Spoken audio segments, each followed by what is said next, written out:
Okay guys, this is it. Welcome to the Quail. It is always fantastic coming out here. We have all the brands, that being Lexus, Koenigsegg, Kia right behind me. Then down this way is, I think Zenvo's over there. We have Mclaren, McLaren's right in front of us. We have a white 750S right here in front of us.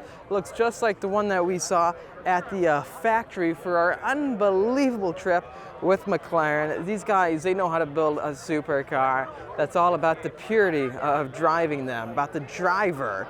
Can't wait to take delivery of ours. I found out production for our 750S is gonna be end of this year, well, November. So that means we'll be getting one of these cars very soon with all the track upgrades on it. And then we're gonna take it to Laguna Seca, all the good tracks. I cannot wait to find out how it stacks up against our 600 LT, even the 765 in those cars. The body, it just takes what is elegant and beautiful from the 720S and brings it to the next level. I did change a few things with our spec, and you'll check it out shortly. I plan on doing a full reveal of what we've changed with the vehicle. If you have not seen that video of us riding in this car, make sure to check it out. I'll have it linked on the top of the screen right now. And I did make sure to get the Vortex, Vortex wheels. This is the same Solus GT they had at their booth. And well, it's made it all the way to America. And the owner actually met him. He's a very nice guy. To deliver a McLaren from England, I believe it's about 4 to 6 weeks. I foresee us getting the car probably between January to February. I feel like McLaren, they want to get these cars out, and sooner the better, right? We're not seeing many Arturas, but they are ramping up, I believe. Because when I went there, I did see Arturas on the production line, and driving them, they're fun cars, and I know people myself who have vehicles on order. Hopefully, again, it is sooner than later. They're hard to get. They're really hard to get. The demand is high for them, and we're gonna make sure once we get it right away to show everybody what it can do, because we're really good at that here on the channel. And this is it. Welcome to the McLaren party here for Monterey Car Week. We have tons of McLarens right behind me. They're celebrating 60 years for McLaren. We had the unbelievable opportunity to go out for the Goodwood Festival of Speed with the team out here. It was fantastic. Let me show you behind the scenes of the ownership party that you can experience out here when you sign up. It's pretty cool. Let's check it out. Here we are for the front entrance of the McLaren event. They have laid out their heritage race car fleet. Some of these I think I saw the one in front of me at the Goodwood Hill climb driving up the hill. I could be wrong. Yeah, they did bring their fleet out of where the brand came from for this event. Let's go by each and every single one. It's funny to me because look how small and lightweight these race cars are, and compare them to the modern day GTLM, or even getting closer to the Formula One over there. Everything is getting seemingly bigger and bigger and bigger.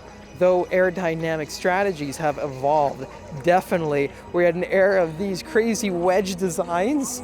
And then they tried going further with the go-kart style of having the enlarged front splitter and the flattened but lowered sleek rear spoiler. A lot of technology found in the race cars we ended up seeing on the street variants, such as the brake steer system. In Formula One, they had a third racing brake for the driver, so that when they hit the brake caliper, I believe, it'll change the bias, whereas it'll rotate better by using brake steer into a corner. I might be explaining that a bit wrong, but you get the idea. Look up McLaren F1 brake steer, extra braking pedal.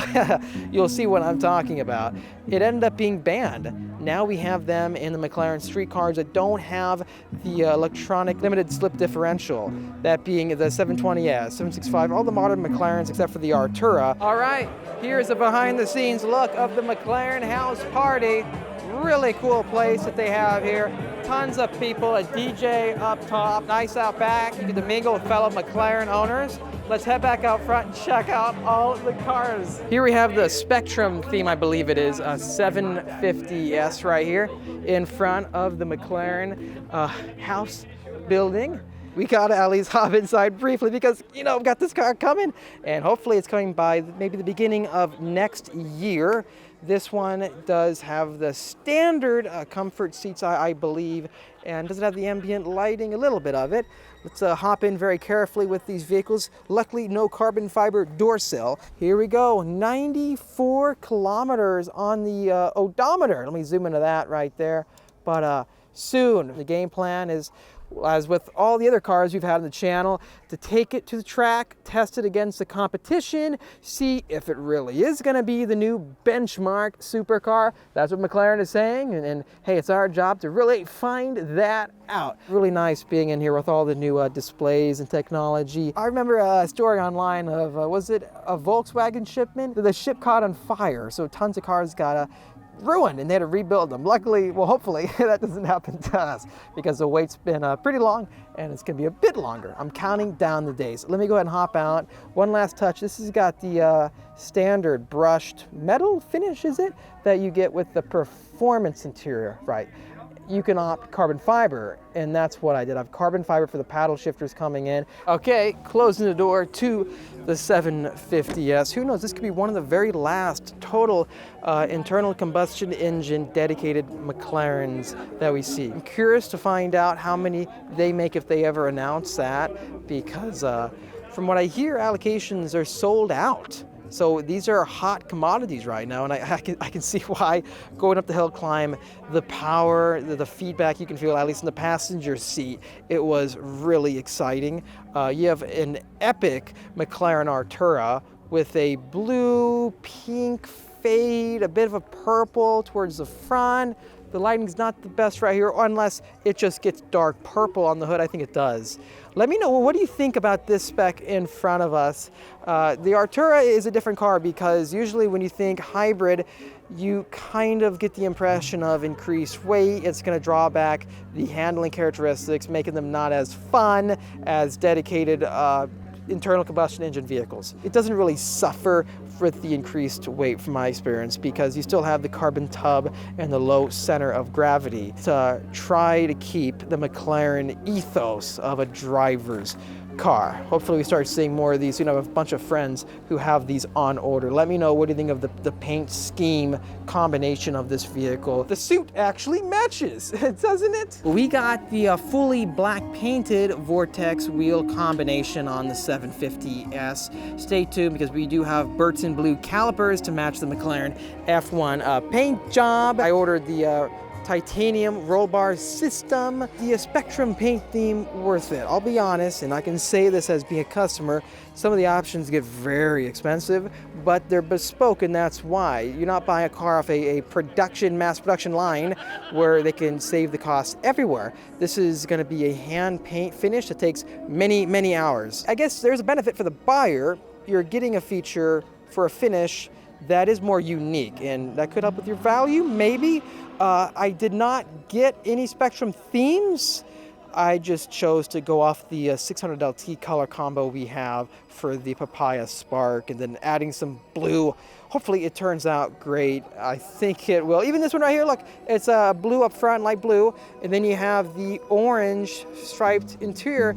Actually, is this the same? This is the same 750S I saw in Miami.